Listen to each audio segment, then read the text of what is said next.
Hai semuanya, my dearisti. Terima kasih untuk kalian yang tetap mendengar, tetap setia di channelku. Semoga kita semua tetap sehat-sehat, tetap berharapan baik. Oke, selamat mendengarkan. 3, 2, 1. Novel Bos Tampan yang Mati Rasa. Dia melihat tubuh Amara yang meringkuk di bawah meja sambil memeluk laptop. Andre meraih tubuh Amara, memeriksa denyut nadinya, lalu memeluknya erat-erat. Andre menangis. "Anakku, kau masih hidup, kau masih hidup." Andre seperti tak percaya, kembali memeluk Amara dengan sangat erat. "Ara sayang, dasar anak bodoh, kau membuat Uncle ketakutan nak." Andre tak berhenti menciumi kepala Amara. Setelah itu, dia mengeluarkan sesuatu dari dalam saku celananya dan menggosokkannya ke hidung Amara. Andre juga menepuk-nepuk pipi Amara. Ia melakukannya dengan lembut dan penuh kasih sayang. Hampir setengah jam kemudian, baru terdengar Amara bergumam. "Hei anak cantik, welcome," kata Andre tersenyum dan memeluk Amara lagi. Amara agak terkejut, dia tahu itu Andre, uncle dokternya, pria yang dicintainya. Dan pria itu memeluknya. Itu hal biasa dan sering dilakukan Andre padanya. Tapi saat ini Amara menjadi gugup. Dia gugup dan agak susah bernapas karena kepalanya yang didekap erat di dada Andre. Jantungnya langsung melakukan demonstrasi. Dia sudah selamat dari ledakan bom, tapi dia akan mati karena jantungnya memompa dengan keras dan kencang. Jantungnya tidak akan baik-baik saja. Sekalipun begitu, Amara tak berontak. Dia diam di dada itu. Takut, tapi dada itu membuatnya nyaman. Air matanya mengalir dengan pelan.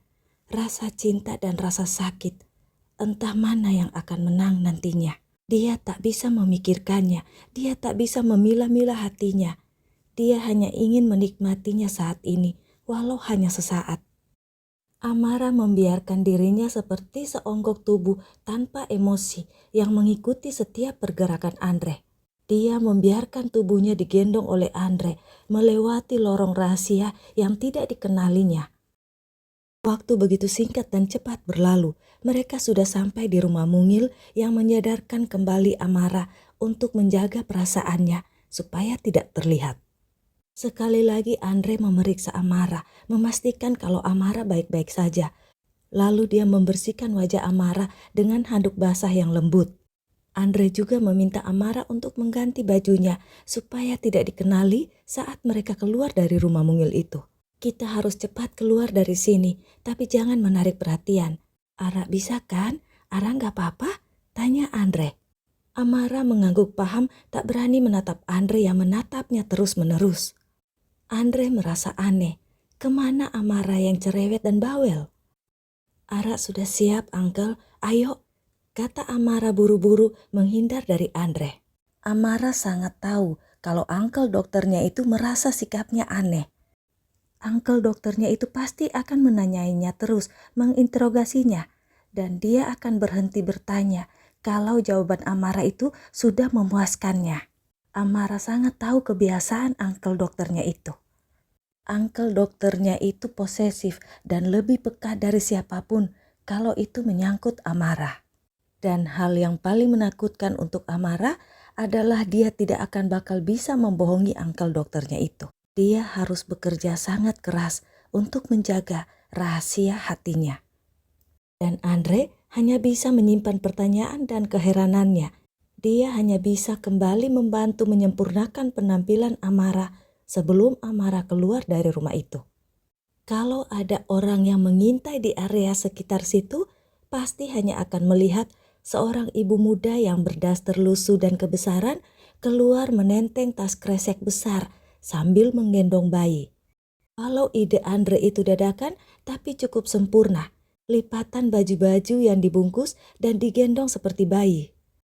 Amara sama sekali tidak canggung melakukan hal itu karena dia memang sudah terbiasa. Dia sering menggendong dan mengurus adik-adiknya sejak mereka bayi. Andre menyusulnya beberapa saat kemudian, berjalan terbungkuk-bungkuk dengan pincang dan terseok. Setengah jam kemudian, mereka sudah ada di ruang bawah tanah Rumah Putih. mengejutkan Mark dan Dewa. Ke arah Dewa memeluknya. "Nak," Mark berlari memeluk Amara dan Dewa. Matanya berkaca-kaca. "Maafin Papa, Nak. Maafin Daddy." Mark tidak bisa lagi menahan air matanya. Andre membiarkan Mark meluapkan perasaannya. Dia duduk di depan laptop Dewa, mengirim pesan pada Alana, Alan, juga Dika. Dika tak bisa menahan tawanya saat Andre memanggilnya tikus. Tidak menunggu lama, Alana, dokter kepala, dan 4 sahabat tiba di situ. Semuanya bergantian memeluk Amara. Dio bahkan menangis, begitu juga dengan Alana. Tak sedetik pun Alana melepaskan pelukannya pada Amara.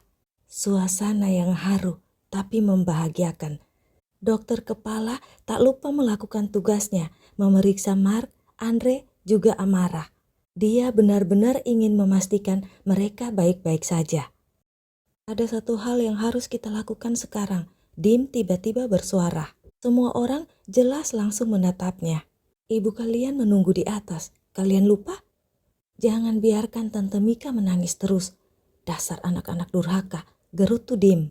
Dengan gembira, mereka meninggalkan ruang bawah tanah, berjalan melewati tangga penghubung antara ruang bawah tanah dan rumah putih. Lantai 2, rumah putih. Mika bukannya berhenti, malah menangis terus-terusan. Mika sangat senang. Dia tak henti-hentinya mencium Amara dan Dewa. "Tangan Mama yang ada 2 ini ingin memeluk kalian semua. Mark, Andre, anak-anak Mama sampai kapanpun. Cucu-cucu Oma, Ara dan Dewa akan selalu menyayangi dan mendoakan kalian semuanya. Dan kau Alana, Mama mencintaimu, Nak. Apapun statusmu dengan Mark, kau menantu cantikku, ibu dari cucu-cucuku. Jadi kesinilah, Nak, Mama ingin memelukmu," kata Mika menatap Alana dengan air mata berlinang.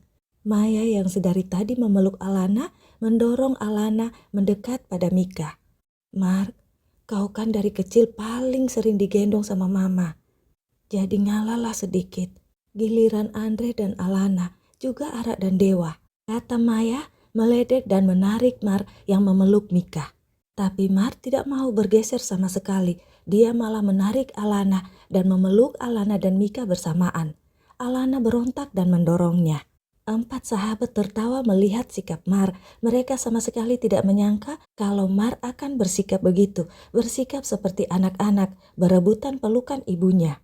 Mark seperti bukan seorang bos, bukan seorang playboy tak tertandingi, tak terkalahkan. Dio pun meleletkan lidahnya pada Mark, tapi Mark pura-pura tidak melihatnya. "Nak, kamu pindah sini sebelah aku, jangan deket-deket dia, ntar bunting lagi," sela Andre. Mark memelototinya. Semua orang yang ada di ruangan itu tertawa terpingkal-pingkal, kecuali Dewa dan Ara. 2 anak itu bingung dan tidak paham, tidak mengerti apa maksud perkataan dari Andre. Kalau maminya dekat dengan dedinya, akan hamil lagi. Bukankah itu hal yang bagus? Mereka akan mempunyai adik lagi. Dewa dan Ara hanya bisa menatap orang-orang dewasa di sekitar mereka. "Iya Mark, awas lagi kalau kau dengan Alana bikin anak terus, tapi belum resmi juga jadi suami istri. Mama akan gembok burungmu itu," kata Mika yang membuat seisi rumah itu meledak ketawanya lagi. Pak Yono yang melihat mereka dari sudut lantai 2 itu tersenyum dan menyeka air matanya. Hatinya sangat senang, tapi di saat bersamaan juga merasa sedih. Dia teringat Mike. Dia tahu dari Nyonya Mika kalau Mike bukan anak kandung dari Mika dan Julio. Tapi sepanjang dia mengikuti Mark, dia juga melayani Mike.